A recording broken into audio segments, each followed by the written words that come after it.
the other thing that often gets left out of Me Too is like that the original person was a black woman.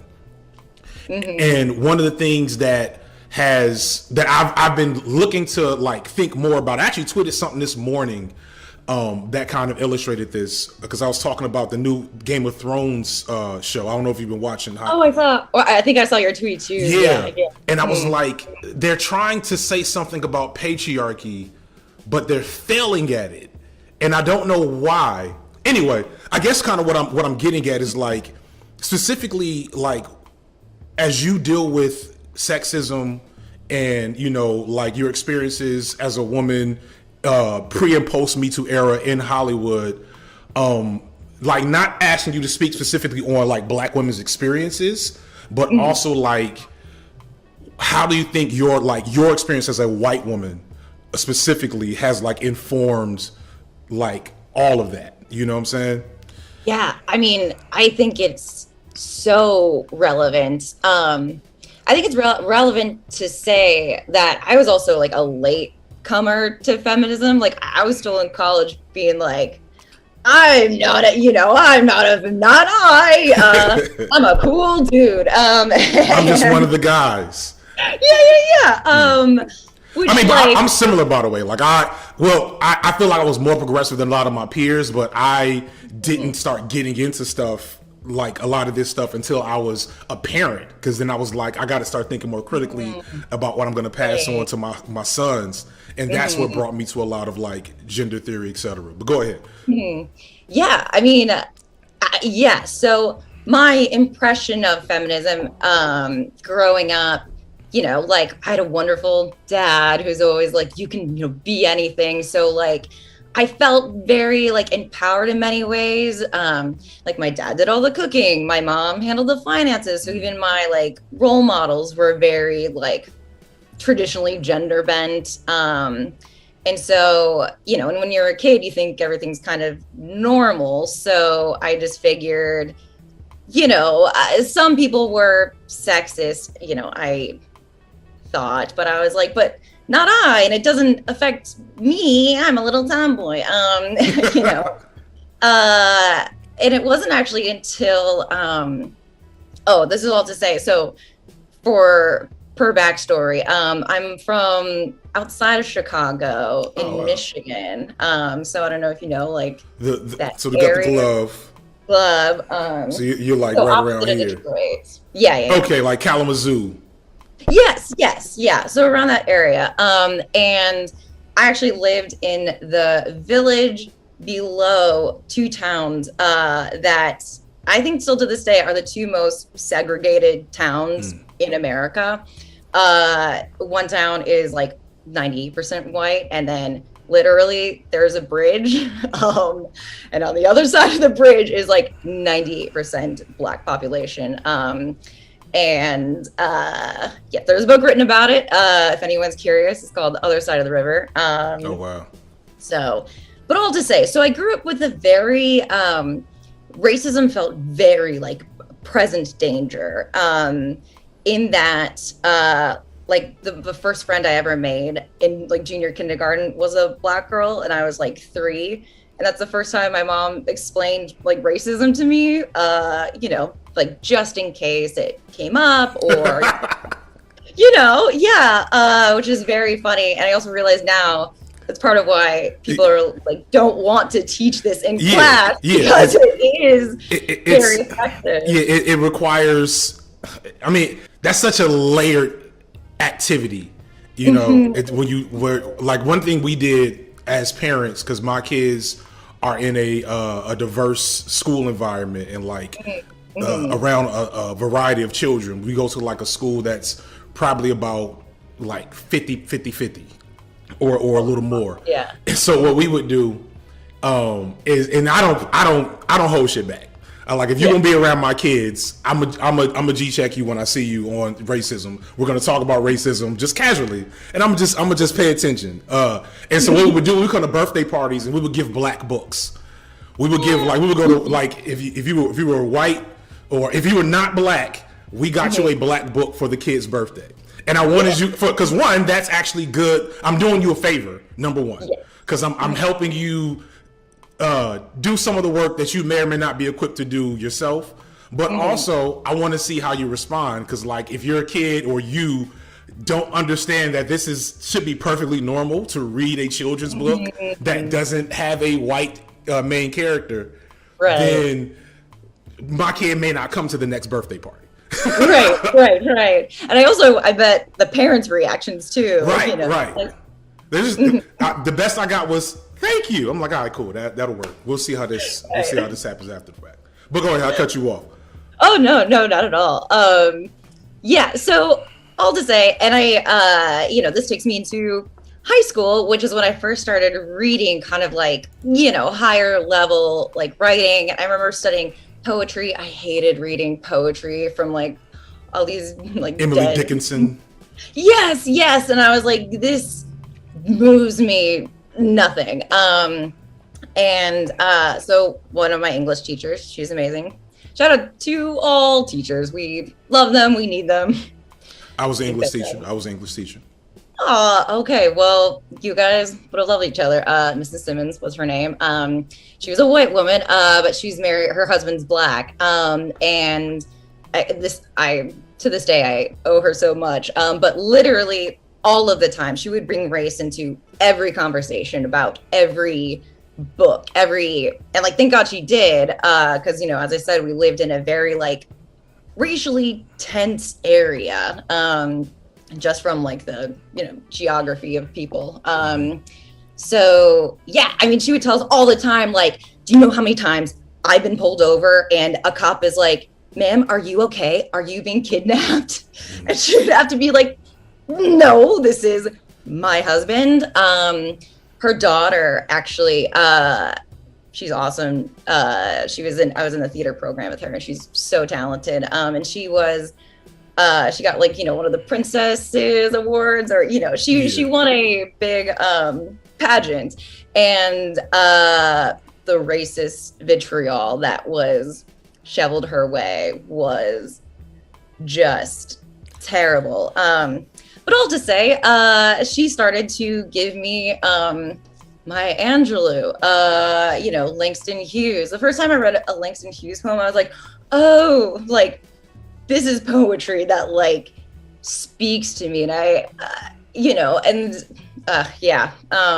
something about it just clicked that did not click with me with other writers. And I loved Maya Angelou. I like at the time was dealing with a lot of like body issues and, internalized misogyny about the way that women are supposed to be and look. And how does that and that's kind of the thing that I think is interesting, because I don't think internalized misogyny is racially exclusive, but I think it looks different from like the positionality of a lot of white women, especially white women who are also conventionally attractive, who could very easily, like, that's the thing that I think has always intrigued me around, going back to Game of Thrones, but also the old Game of Thrones, like the way that white feminism is often depicted in the movies. It also like it's the character's always also conventionally attractive and white. Yes. And so that like speaks to a very different like realm of possibilities. You know what I'm saying? And it's never engaged with. They barely engage with the racial part, and when they do, it's usually done poorly.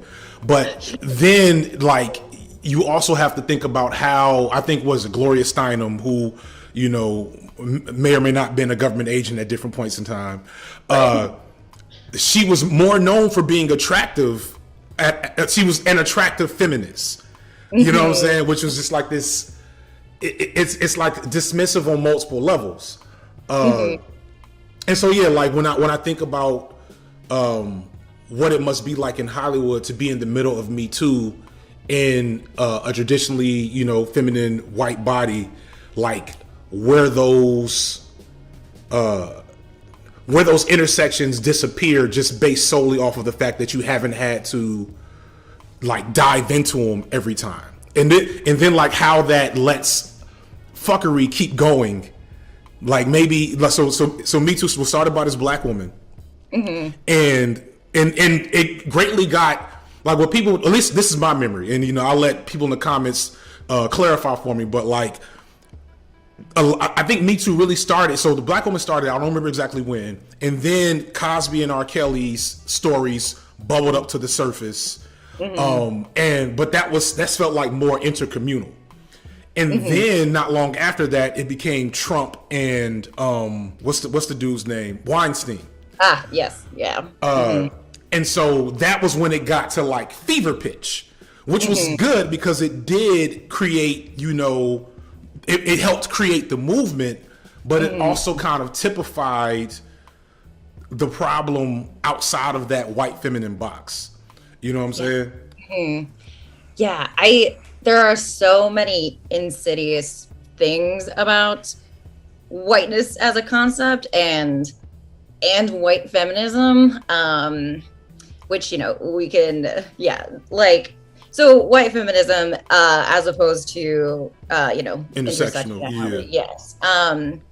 And yeah, I mean, all to say, so my intro to feminism was from the view of like, well, it does, yes, women are equal or whatever, but there are other things that felt more pressing and important to me, or like felt more immediate, like racism, and like in a lot of ways that is true, especially, as a conventionally attractive white woman. It took me a while to realize just how ingrained sexism is in society, to be like, oh, okay, no, wait. This has actually affected me my whole life. And I, was kind of just like brushing it off, because that is the other, like, insidious thing about misogyny is that inherently it views women as, you brush it off, like, or they're not serious, so you don't have to take it seriously. These are just guys being guys. Yeah, everything can be excused with like, oh, you care too much, or like you are too affected by this, yada yada yada. But so all to say, so it wasn't until I realized that how misogyny intersected with racism, by being friends with Black women and, being a reader of their work, that I was like, oh, they talk a lot about, misogyny and how it compounds their experience of, living in a white supremacist society. And I realized that the things I had been disregarding, that was unfair of me, because it is such a compound issue. It affects everything. It affects them, but by wayside, I learned that it also affected me. What did that? And I hate that we can this is gonna be my most on the spot question, because I'm so curious, because it's something I don't know much about, but I've seen a couple of people try to get at it, and I've gotten at it in some of my content. That moment of kind of like clarity, which is I think it's a difficult thing to speak to from a white standpoint, where like you're realizing how you were a part of the problem. Yeah. And then you're so do I say sorry? Like, what do I like in my ally video, my homegirl that she's also popping up in this next video, we laughed about it, right? Because it's funny from my perspective. You know what I'm saying? Yeah. Like, it's funny from my perspective. Like, and I would do that. It's low key like a thing I enjoy about engaging across race and racial conversations, and also even with gender at times. Where like, okay, this is like completely native and normal to me. Here is your first introduction to the concept of intersectional feminism, and you've lived within a system that has disabused you of that information for most of your life, and you get it, and then it's almost like the Matrix, you know what I'm saying? Where you get flooded with all, and then you're kind of in a, like, there's somebody that's a viewer of mine did a video about a month ago kind of talking about their experience, and like I wanted to be with her so bad, but the video came off so cringy. And it's like, how do you not? And I'm not like, I don't expect you to have a good answer, but I'm just kind of ideating on how do you cross that bridge from a place of privilege into like a place of maybe anti-racism, anti-white feminism, into intersectional feminism, etc. But like after you cross that bridge, like what is even the headspace you move with? You know what I'm saying? Yeah. Well, I have a great example of this. So, so I grew up, Catholic, like very Catholic community. So one of the things, even when I was like losing my faith, choosing to not, believe it anymore as I, was becoming a more person. But one of the things that stuck with me for way longer than it should have is like pro-choice, because I'd been so indoctrinated that, it will be a person. So doesn't that mean that it is a person? And that took me, so, while I was learning to be intersectional, I was still holding a belief that, sorry, helicopters. LAPD just they're pull around. You are now on a watch list. You've been on the video with me, just letting you know. Come at me. No, the cops are terrifying out here. And not fun to deal with. Holy shit. But so all to say is like, I remember the moment where my best friend that I've had since, I was a baby, she's still my best friend. And we were talking about it and she's like, well, but it's like a very like racialized issue, like, access to abortion, like far, disadvantages minorities. And so, being like pro-life or whatever is like harmful to these communities. And again, you talk about like, we're not privileged with that information. Like right. I'd never heard that before. And I was like, whoa, whoa. And like the Matrix, yes, like the cord unplugged. And then I was like, of course. And like, of course it's all seeped in like white supremacy. Right. And, I think even like historically, like the abortion, like became, because they lost, they were against integrating. And then right. when they lost that, they were like, how else can we, what other wedge issue can we pull out right, that is right. also a code for racism? Right. You know right. what I'm saying? Yeah. So that was like a holy shit. But also I think that speaks to how important intersectionality is in feminism, because, when you see white feminists, like you said, it's like, they're almost like they are missing something. And part of that is, white feminists, a lot of times when they talk, what they are talking about is how it affects them directly, which like, part of me wants to give grace to like people who are learning and, maybe are on a journey to become intersectional right. feminists. But there's also like, how have you not, read more from not white people? Yeah, right. the pop, what's the word I'm looking for? I was just on a podcast that dropped yesterday. Shout out to the Waving the Red Flag podcast. That dropped yesterday. And we mentioned how so many of these concepts, intersectional feminism, critical race theory, which all both come from, Marxist critical theories, etc. They weren't meant to be Twitter hashtags, and they weren't meant to be Tumblr posts, which is really it really puts everybody in a rough position, because these are really important, really valuable. It's one of the reasons why I talk bad about my PhD program. I want to show love to I had a lot of good professors. I just didn't like academia. So shout out to Dr. Wright, Dr. Costa, Dr. Kale, etc. I don't want y'all to think I'm just shitting on y'all the whole time. I had good people on my team, but almost immediately when I got into higher learning, I was like, academia is a very big part of the problem. because we haven't managed or even put an effort to translate these really important concepts into digestible, workable things for everyone else. And so, like, when you get into intersectional feminism, and like you start saying, "Hey, we need everybody to get on board with this. If you call yourself a feminist, if you're for equality, this is the best product right here." And as that happens, intersectional feminism starts to get like, it starts to get diluted, it starts to get reinterpreted in all these other ways, and then like you have to go back and look at the original text. And it's like, well, the texts weren't even meant to do all of this. And so like now, who is the real intersectional feminism? You have like, you may not be aware of this, but like a lot of what happened with Black Lives Matter was like supposed to have this intersectional frame, and then over time it became this kind of neoliberal, elite,